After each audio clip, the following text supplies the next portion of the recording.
So I'm kind of to the point to where I'm at a dilemma with this bike. So stay tuned and we'll kind of go over what that dilemma is and kind of get your input on it as well.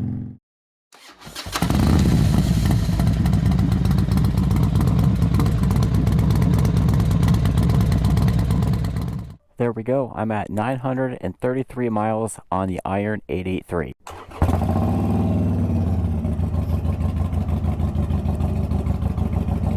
Welcome back to the channel, guys. It is finally starting to warm up to where I can get more ride time on the bike and also record some videos.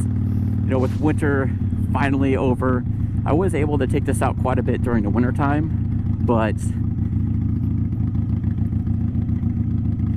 if you know, here in the Midwest, if it is a warm day in the winter, that also means it's a very windy day, which isn't the best for doing any type of videos because of the wind noise, but definitely got a lot in. I think the last video I did, I had just hit 500 miles on this bike and was kind of giving my first 500 mile review.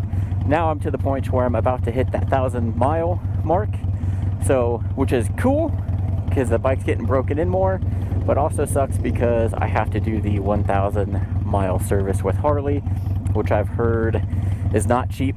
And from what I've read or seen on YouTube for this bike, it's going to be like a minimum of 600 bucks. So these things, seems like they always cost money for something. And that's kind of where I'm at as far as dilemma goes, is I've been getting more and more comfortable with this bike, you know, getting up to highway speeds and everything and just ripping around a lot more. And everything on this bike is pretty much stock with the exception of the headlight. I have a video on the Wizomic headlight that I installed, which is definitely a must if you're doing any sort of nighttime riding because there is a night and day difference. The other thing I did is the LED turn signals as well, which also help aid into giving you some more light at night. And that's pretty much it, other than the engine guard, the mirror flip, and then I have kind of a small saddlebag, and that's about it. Otherwise, I've been getting pretty bone stock with this bike. I guess I did the mufflers, which you should obviously be able to hear that. These are not the stock mufflers. They are the Reinhardt slip-ons, and they are definitely loud, almost to the point to where it's too loud. So I know when I'm getting up to, you know, highway speeds in 5th gear, around 70 miles an hour, man, those RPMs are going and it's loud. Add the wind noise on top of that. Whew. So, but I'm to the point to where I definitely want to upgrade this bike to where it's, one, more comfortable, and then also has more power, because these things from the dealership kind of lack power.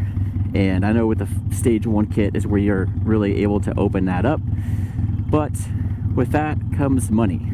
So if you've ever done research on parts for this bike or any other bike, you know that parts are not cheap. It seems like everything is $400 to $500 no matter what. So not only do I want to make this bike more comfortable, but also give it more power, and with all of those comes money. So I'm trying to decide, do I go ahead and update and upgrade the bike to how I want, or do I trade it in for a different bike that's, you know, bigger and faster? And I think if I were to trade this in, the next one I would probably go with, if I stuck with the Harley brand, would be the Lowrider ST. That is basically the mini bagger. What it really appeals to me on that is you get the larger engine, you get a fairing, which that's one thing I do want to get on this bike, is some sort of fairing or windscreen. So it comes with that. It's supposed to be a really good fairing as well. And then the more power is already there. It does come with bags. Yeah, they're smaller bags, but that's fine. And it also has mid controls, which I really like the mid controls on this bike. It just feels like you get more control around, you know, turns and everything like that. So I haven't gone to test drive any yet, because I know as soon as I go and test drive or test ride a bike, I'm gonna want it just naturally. So I've been trying to stay away from that, but trying to price out, you know, some of the upgrades that I would want to do both for comfort and power. And man, it's expensive. And it's like, man, at that point, I don't know, it would almost, I don't know if I want to say it'd be cheaper to upgrade a bike, because the lowrider STs are, especially the 2023s, are pretty expensive. If anything, I'd want to get a used 2022 model if I can find one. And that would be the problem, is trying to find one used. But again, your minimum for probably a used one, you know, you're looking at about 20. So even with some of the upgrades that I want to do now that I know of, I don't know if I'd be anywhere near that.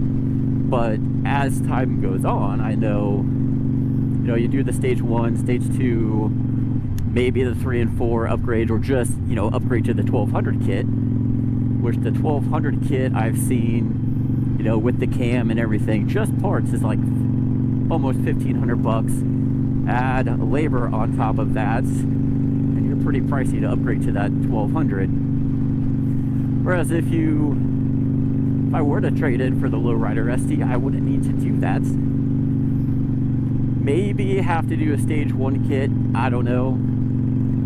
I think it sounds good and probably has enough power the way it is.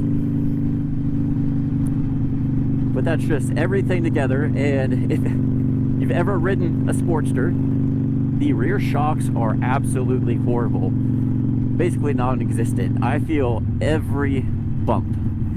And if I take a route that I know, and I know there's a big bump, I try and lift my butt off of the seat, just so it doesn't kill my lower back.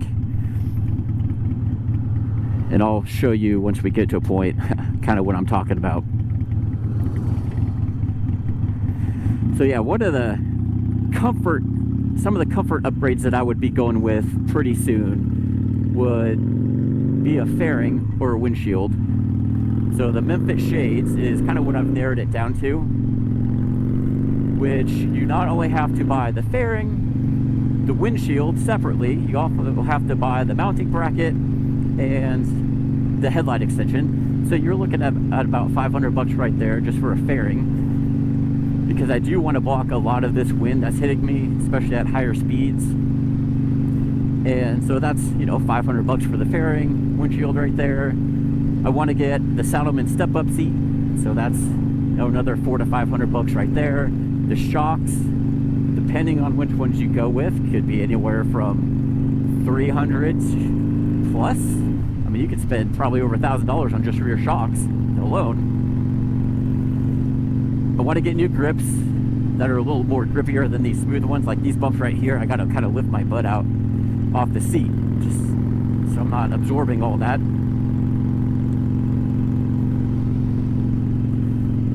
Yeah, so shocks, obviously I want to get a sissy bar so then I can get a bag just so I can run more errands with this bike, because that side saddle bag I have doesn't really fit much. So having a sissy bar with a bag over it would definitely help with storage. And again, so then you got to buy the bag, you got to buy the sissy bar, grips, and whatever I decide to go with, you know, the stage 1 with these Reinhardt slip-ons. I definitely think I want to do a different exhaust, like a full exhaust, something that's not quite as aggressively loud as these are, because I do want to take this out for longer rides, and especially at higher speeds with this exhaust, it does hurt your ears after a while, even with ear plugs in and everything. So stage 1 could be, you know, around 1,800 bucks just for that, for everything with that. So it all adds up real quick. And then, like I said, if you want to go with the conversion kits, those are even more. But I found this little stretch of road right here where you can get up the highway speeds without actually having to get on the highway, which is nice, because I don't want to get on the highway around here without a windshield, because there's always stuff flying all over the road, and I do not want to get hit with any of that.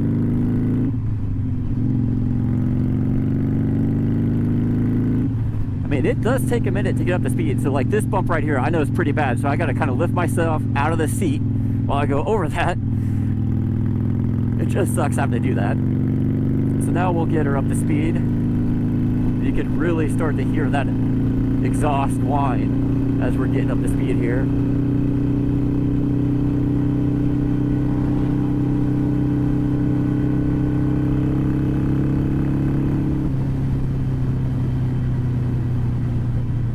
That's really where I wish there was a 6th gear on this bike. You know, small stretches like this on this road, not a big deal, but if you are taking this out on the highway, man, between the wind noise and that exhaust, that's going to tire your ears out real quick. So if any of you guys listening own this bike, let me know kind of what your upgrades have done and what your thoughts are. Would you go ahead and just, instead of spending all the different, you know, funds to upgrade both comfort and performance on this bike, would you just upgrade to a little bit bigger bike that already has the bigger engine and everything? Like the ST, like I said, already comes with the fairing. I hear the shocks are better. May need to get a different seat with that one off the bat, but you know, other than that, it sounds like you could ride that thing stock for quite a while without having to put any money into it.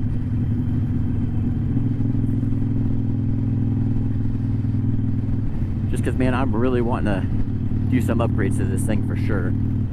Let's hope this truck turns, because I hate being behind this truck. Of course not. Why would he?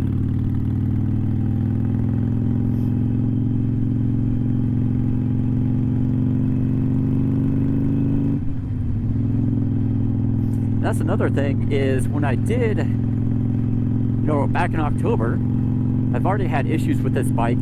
The main seal was not sealed properly at the factory, so it was leaking. So they already had to replace the main seal, and in doing so, they also found a cracked piston. No idea how that happened. So there's already been issues with this bike.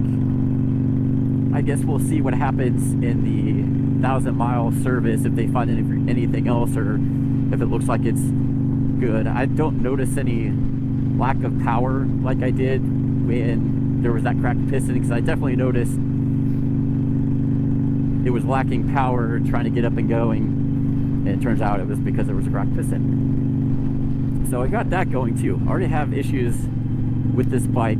Ow. Oh, definitely get hit by rocks from that truck. That sucked. Again, that's why probably my next investment is a fairing with the windscreen. Another bump. Yep.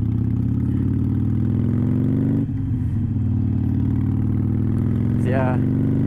Winter's wrapping up here, but you still have all the salt and crap on the roads. And there's been a lot of construction out this way too. A bunch of houses being built, so you got dump trucks like that, freaking kicking rocks everywhere. And then also there hasn't been too many on this route, but you get a lot of potholes from over the winter. So hitting potholes sucks. I'm trying to avoid those as much as possible, but sometimes you just can't do anything about it. You just gotta take it.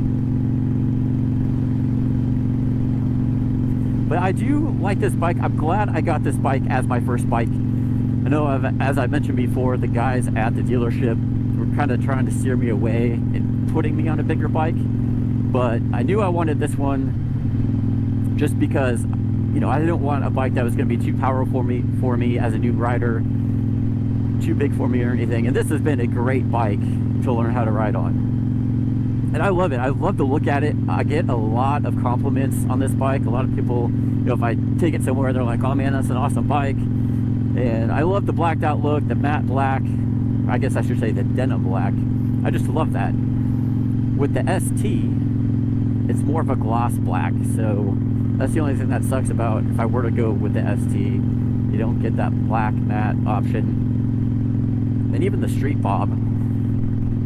I thought about the street bob there for a little while, but again, no fairing. The shocks are a little bit better from what I hear, but still need to eventually, you know, get a fairing. That one has forward controls, which I sat on that bike and wasn't a big fan of. It has a bigger tank, and you know, your legs sit out wider, and I don't know, I would have to test drive it to see if I actually do like those forward controls. But the Street Bob, I mean, the tank capacity isn't that much better than this bike here. And those are getting pretty expensive too. So it's like, okay, well, might as well just spend a little bit more and get the ST, which has the mid controls and the really good fairing on that bike. So, yeah. That's my dilemma. I should probably total up, like in a spreadsheet, all the upgrades that I want to do and what it would cost versus the cost of getting an actual Lowrider ST. Man, I don't know what I was riding through, but I had my visor down and my glasses have crap all over them. I don't know what's going on there.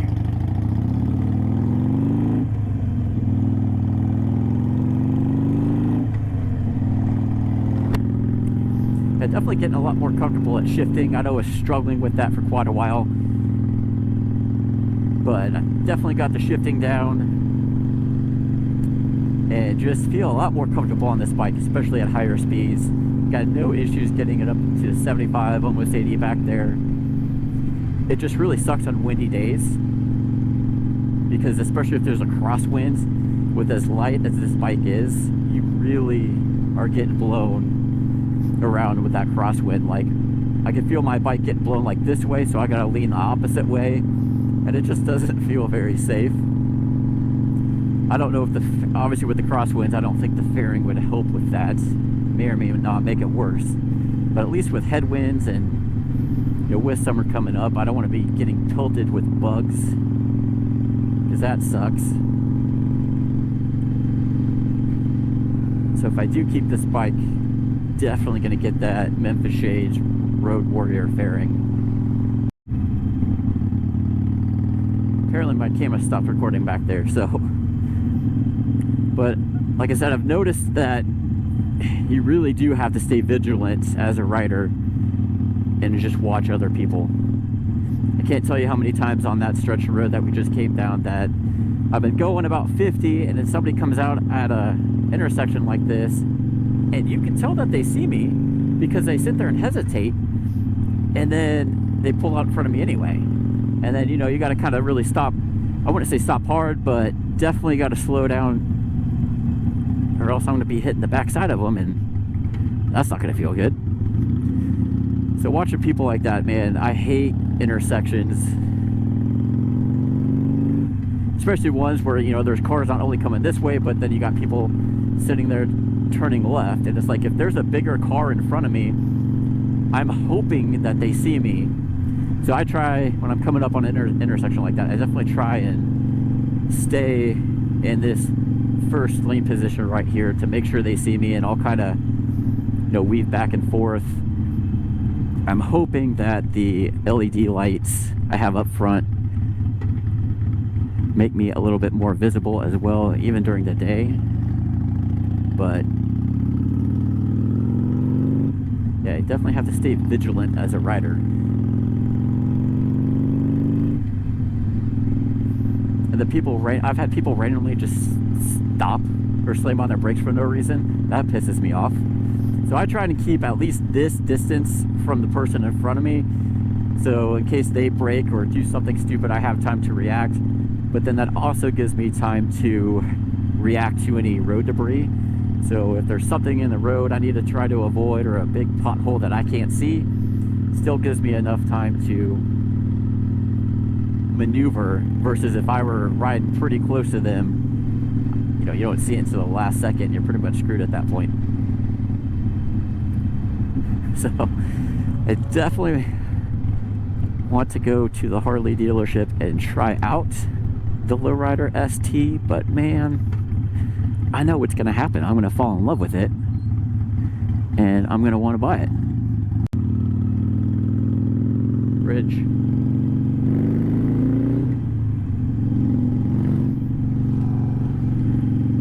Oh, and handlebars. That's another thing I've been thinking about getting, because I lean forward, like my arms are lowered a little bit, and I do feel myself leaning forward. So I would be interested in getting like a different set of handlebars. Like, I don't know if I just get a riser or mini apes. I've seen some these bikes with some mini apes, and they seem pretty cool. So it's another thing. You might have to get some different bars, and that's another cost. Yeah, so let me know what upgrades you guys have done to your bike. I wanted to keep the stock seat as long as possible, but it's getting to the point to where it's, after a while, you really start to feel how cheap it is. I mean, it's just foam, and I'm always finding myself when I'm stopped kind of standing up to readjust. I want to replace this gas cap. Thought about getting the flat ones, but that's gloss black and this is a matte black, so you'd see the difference. So I'm thinking about just getting the black one, even though it's gloss black but has the Harley logo. I think that'd be kind of cool instead of this silver cap that just sticks out like crazy. And even those from Harley, I mean, that one, probably because it has the Harley logo on it, you're getting it from Harley, it's like 64 bucks for a freaking gas cap. Like, jeez. This paint is definitely hard to keep clean. That's with it, anything painted black, but I use that black denim cleaner from Harley with a microfiber cloth, especially in the wintertime, because you can't really give it a actual wash. So that's what I was doing to wash the bike temporarily, you know, when it was cold. It's just use that spray cleaner and wiping it down with microfiber cloth. See, like this guy, what the f? So again, let me know your guys' opinion. Should I just keep this bike, because I do like it, so keep this bike and do the upgrades that I want to make it mine, make it more comfortable and powerful, or should I just make the leap and upgrade to something like the Lowrider ST? It's just, I know I'm going to hate those payments. It is basically like you're buying a car at that point. I mean, this was not cheap by any means, but at least the payments are, you know, a little bit more manageable than, say, if you go buy a Lowrider ST, if you can get it at MSRP, then they charge you the stupid crate fee and taxes and all this other BS, so ends up probably being about $25 or so for that bike. So, I mean, I remember I bought a brand new Altima for $16. Granted, this was a long time ago, but still, you're buying a new car at that point, so the payment's definitely going to be higher. But at the same time, then I'm not having to spend a bunch of money to make it faster. Maybe have to spend a little bit of money on comforts, but you know, other than the seat, I can't really see where that money would go. Obviously, test driving it would help me decide that, but again, I'm really hesitant to test drive it because I know I'm going to love it and get talked into buying it. Which, if that happens, whatever. I just really like this bike and I really want to keep it just because they don't make these bikes anymore, and I don't know, I just think they're cool, looks good. So I would love it if I could afford to keep this one in and then buy the ST. But who knows what I'll probably end up doing, and what I should do is to just keep this bike, get more experience, especially with the nicer weather coming up, spend the money on the fairing, maybe the shocks, and just get some more experience that way, and then eventually do the stage one. I could do a stage one with this with the mufflers on here that I have. Just buy a air filter or air cleaner and the fuel pack, again, man, those fuel packs are not cheap. Even the air cleaners aren't cheap. So you're looking probably about $300 minimum for the air cleaner. Almost $500 if I get the Vance and Hines fuel pack. Yeah, I just wish things were cheaper. It's like anything that's a hobby or whatever, things are expensive, no matter how you look at it. So if you guys like this video, hit that like and subscribe button. I'll definitely be doing more videos as I progress with this bike. If I do any more upgrades, I'll kind of do some videos on that. I didn't do a video on the LED turn signals just because those were super easy to install. There's not much to it, so it really wouldn't have been worth doing a video on. But definitely the fairing and other stuff like that. So more videos to come, especially now that the weather is getting nicer. So just be notified when I come out with more content like this. Hit that like and subscribe button. So again, guys, thanks for watching, and we'll see you next time.